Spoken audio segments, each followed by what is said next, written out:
So, lucky Seth got to go all the way to the E3 show himself and was on the show floor for the whole week. Tell us what that was like. It was amazing. It was sensory overload. As soon as I walked in the door, it was just overwhelming. There are LCDs everywhere. EA's booth is the first thing I saw when I walked in. We had Madden wrapped around, giant LCDs wrapping around the whole, I mean, as far as you could see. You had to spin to see the whole thing. Wow. There were kiosks set up everywhere.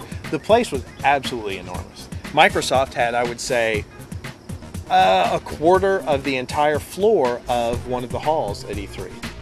And a great balcony where you could just climb up and look down over the entire thing. I actually got some video of panning the entire crowd.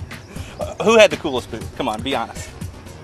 It's going to be a personal preference thing, but I liked Microsoft's booth. I liked their presentation. I liked that their new hardware was playable. I liked that I could hold the controller in my hand. I liked that I didn't have to wait 6 hours to watch a 20-minute movie about it. Did you meet any cool people, celebrities, or anybody while you were there? I saw some, and I met a couple. I got to spend not quite the day, but I got to spend a few hours with the G4 personalities in their little corner set that they broadcast G4 live from. So Tuesday, I kind of snuck down into the corner and just talked to some people. It was really neat. I talked with Kevin Pereira for a while. I talked with Adam Sessler briefly. Morgan Webb walked by, and that was fine. That was good enough. Huh? Exactly, good enough.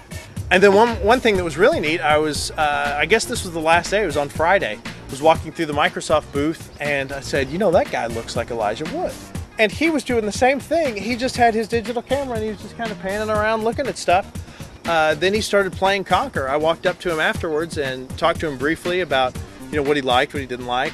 We mentioned Xbox 360's unveiling and the success failure, whatever you think about that.